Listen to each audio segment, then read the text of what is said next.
ভারতে যদি বাংলাদেশকে অস্থিতিশীল করে তুলতে চায়, তারা যদি বাংলাদেশের নিরাপত্তা নিয়ে তারা যদি খেলা করতে চায়, ভারতের নিরাপত্তাও কিন্তু ঝুঁকির মধ্যে পড়তে পারে। আমরা সবাই একসাথে হয়েছি, ঐক্যবদ্ধ হয়েছি। আমাদের নিজেদের মধ্যে রাজনৈতিক মতাদর্শগত যেই পার্থক্য থাকবে কেন, এই প্রশ্নে আমরা সবাই ঐক্যবদ্ধ আছি। তার জন্য আমরা বলেছি এই ঐক্যের প্রকাশ হিসেবে সারা দেশে একটা দিবসে আমরা জাতীয় পতাকা হাতে আমরা সবাই দাঁড়াবো। অতীত ফ্যাসিবাদের পলায়নকে, তাদের পরাজয়কে ভারতের নরেন্দ্র মোদী সরকার নিজের পরাজয় হিসাবে বিবেচনা করে আসছে। তারপর থেকে তারা একটা বাংলাদেশ বিরোধী অন্তর্বর্তী সরকারের বিরুদ্ধে, এদেশের জনগণের বিরুদ্ধে, গণ অভ্যুত্থানের বিরুদ্ধে তারা ভয়ানকভাবে তারা তৎপর রয়েছে। আমরা বলেছি তারা চেষ্টা করছে বাংলাদেশে একটা সাম্প্রদায়িক উস্কানি তৈরি করে একটা হিন্দু মুসলমান একটা দাঙ্গা, একটা সাম্প্রদায়িক উত্তেজনা এটাকে তৈরি করবার জন্যে। আমরা আজকের এই সভার মধ্য দিয়ে আমরা বলেছি বাংলাদেশের সকল রাজনৈতিক দল অন্তর্বর্তী সরকারের সাথে আমরা আমাদের স্বাধীনতার প্রশ্নে, সার্বভৌমত্বের প্রশ্নে, জাতীয় স্বার্থের প্রশ্নে আজকে আমরা আমাদের ঐক্যমত আজকে আমরা সেখানে ব্যক্ত করেছি। আমরা বলেছি কোনো ধরনের ভারত উস্কানিতে আমাদের জনগণ এখানে পা দেবে না। আমরা সাম্প্রদায়িকতার বিরুদ্ধে আমরা বলেছি বাংলাদেশের মানুষ অসাম্প্রদায়িক যে রাজনীতি, যে সংস্কৃতি, তার মধ্য দিয়ে বাংলাদেশের মানুষ আজকে নতুনভাবে ঐক্য গড়ে তুলেছে। আমরা সরকারকে বলেছি পরিষ্কার এই বার্তা দেবার জন্যে, সেই বার্তাটা হচ্ছে ভারতে যদি বাংলাদেশকে অস্থিতিশীল করে তুলতে চায়, তারা যদি বাংলাদেশের নিরাপত্তা নিয়ে তারা যদি খেলা করতে চায়, ভারতের নিরাপত্তাও কিন্তু ঝুঁকির মধ্যে পড়তে পারে। সেজন্য আমরা বলেছি মেহরবানি করে আগুন নিয়ে খেলা করবেন না। আমরা ভারতের সাথে বলেছি সৎ প্রতিবেশী সম্পর্ক রাখতে চাই, সমতা, ন্যায্যতা, অংশীদারিত্বের ভিত্তিতে ভারতের সাথে যাবতীয় অমীমাংসিত সমস্যাগুলো আমরা ন্যায্যভাবে তার সমাধান আমরা করতে চাই। সরকারকে আমরা বলেছি ভারতীয় প্রচার মাধ্যম তারা যেভাবে আগ্রাসী তৎপরতা অব্যাহত রেখেছে, আমাদের সকল গণমাধ্যম, আমাদের টেলিভিশন, সংবাদপত্র, অনলাইন, সোশ্যাল মিডিয়া আপনাদেরকে দেশের স্বার্থে, জনগণের স্বার্থে প্রকৃত তথ্য আজকে সার্ক শুধু অঞ্চল না, বিশ্বব্যাপী গ্লোবাল মিডিয়াতে আন্তর্জাতিক সম্প্রদায়ের কাছে এখানকার অসাম্প্রদায়িক যে ঐতিহ্য, সেই ঐতিহ্যকে আপনারা রক্ষা করবেন। আমরা বলেছি বাংলাদেশের মানুষ কোনো উস্কানিতে আমরা পা দেব না। সেই জায়গা থেকে জাতীয় ঐক্যকে আমরা রক্ষা করব যে কোনো মূল্যে।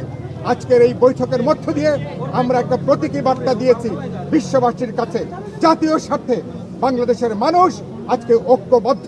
এই ঐক্য কোনোভাবে, এই ঐক্যকে আজকে দুর্বল করা যাবে না। আমি এটা বলে শেষ করছি, আমাদের নেতৃবৃন্দরা তারা অল্প অল্প করে তারা একটু কথা বলবে। অল্প করার বিষয় নয়, মূল কথা হচ্ছে কি প্রধান উপদেষ্টা যে দেখেছিলেন, প্রধান উপদেষ্টা যে দেখেছিলেন আমরা জানি, আপনারা জানেন। একটা সরকার যখন চলছে, সরকার চালাচ্ছে, সেটা নিয়ে কথাবার্তা থাকে, রাজনৈতিক দলগুলোর মধ্যে কথা থাকে, পরস্পরের মধ্যে মত পার্থক্য থাকে, কিন্তু আমরা সবাই একসাথে হয়েছি, ঐক্যবদ্ধ হয়েছি। আমাদের নিজেদের মধ্যে রাজনৈতিক মতাদর্শগত যেই পার্থক্য থাকবে কেন, এই প্রশ্নে আমরা সবাই ঐক্যবদ্ধ আছি। আলোচনার মধ্যে যে প্রস্তাবগুলো এসছে তার মধ্যে কয়েকটা কথা কয়েকজন বলেছেন, ভারতের সাথে সম্পাদিত আমাদের সমস্ত চুক্তিগুলো রিভিউ করা, যে সমস্ত চুক্তি আমাদের জাতীয় স্বার্থের পরিপন্থী সেগুলোকে যাতে বাতিল করা হয়, সেই জন্য বিভিন্ন রাজনৈতিক দলগুলো সরকারের কাছে প্রস্তাব দিয়েছেন, সরকার শুনেছেন এবং সরকার এই ব্যাপারে একমত হয়েছেন। তারা নিজেদের কথার মধ্যে দিয়েও সেটা প্রকাশ করেছেন যে আমরা বাংলাদেশ স্বাধীনভাবে নিজেদের সম্মান নিয়ে, বন্ধুত্বের সম্পর্ক নিয়ে বাঁচতে চাই। আমরা কারো কাছে মাথা নত করব না। কেউ যদি মনে করে যে সাম্প্রতিককালে আমাদের মধ্যে বিভেদ সৃষ্টি হয়েছে, এটা কোনো বিভেদ নয়। আমাদের মধ্যে রাজনৈতিক মত পার্থক্য থাকতে পারে, নির্বাচন নিয়ে, সংস্কার নিয়ে, অন্যান্য বিষয়ে, কিন্তু জাতীয় স্বাধীনতা সার্বভৌমত্বের প্রশ্নে আমরা সবাই ঐক্যবদ্ধ আছি। কোনো প্রশ্ন আছে আপনাদের?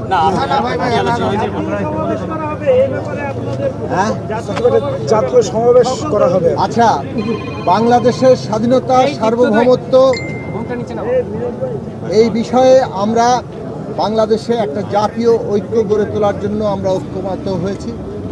আমরা মনে করি সরকার এবং দেশের শিক্ষার্থী, রাজনৈতিক দল, শ্রেণী পেশা, দেশের সকল রাষ্ট্রীয় প্রতিষ্ঠান, সিভিল সোসাইটি, বাংলাদেশের সমস্ত জনগণ আজকে ঐক্যবদ্ধভাবে এই দেশকে তার অস্তিত্ব, তার স্বাধীনতা, সার্বভৌমত্বের জন্য এক হয়ে লড়াই করবে।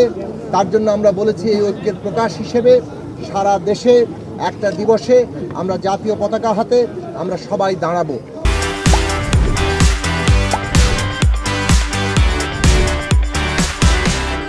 এই বিষয়ে হয়তো দ্রুতই সিদ্ধান্ত আসতে পারে। আমরা বলেছি বাংলাদেশের বিরুদ্ধে ভারত সহ অনেক জায়গা থেকেই আমরা দেখতে পাচ্ছি একটা মিস ইনফরমেশন যুদ্ধ চলছে, অসত্যের যুদ্ধ চলছে। আমরা বলেছি সত্য দিয়ে আমাদেরকে এই যুদ্ধ মোকাবেলা করতে হবে। ফ্যাসিবাদ এর বিরুদ্ধে গণতন্ত্র দিয়ে আমাদের মোকাবেলা করতে হবে। এই যে সাম্প্রদায়িক উস্কানির বিরুদ্ধে আমাদেরকে সম্প্রীতি, আমাদের দেশের সকল মানুষের, সকল ধর্মের, জাতির সকল মানুষের নিরাপত্তা নিশ্চিত করে ঐক্য আমাদের মোকাবেলা করতে হবে। আমরা বলেছি একটা ন্যাশনাল পলিটিক্যাল কাউন্সিল কিংবা জাতীয় রাজনৈতিক কাউন্সিল গঠন করা হোক দেশের সকল স্টেক হোল্ডারদের নিয়ে, যাতে করে সরকার বাংলাদেশে জাতীয় ঐক্যের ভিত্তিতে দেশের সমস্ত মানুষকে ঐক্যবদ্ধ রেখেই আমাদের যে ক্রান্তিকালীন রাজনৈতিক পর্ব, রাজনৈতিক উত্তরণের পর্ব, সেই পর্ব পার দিতে পারে। এই বিষয়গুলো দ্রুতই বাস্তবায়িত হবে। ঐক্য আমাদের দেশে জনগণের মধ্যে এই প্রতিষ্ঠিত আমরা করব, আমাদের দেশকে রক্ষা করার জন্য, আমাদের দেশের মানুষের নিরাপত্তা নিশ্চিত করার জন্য। সবাইকে ধন্যবাদ।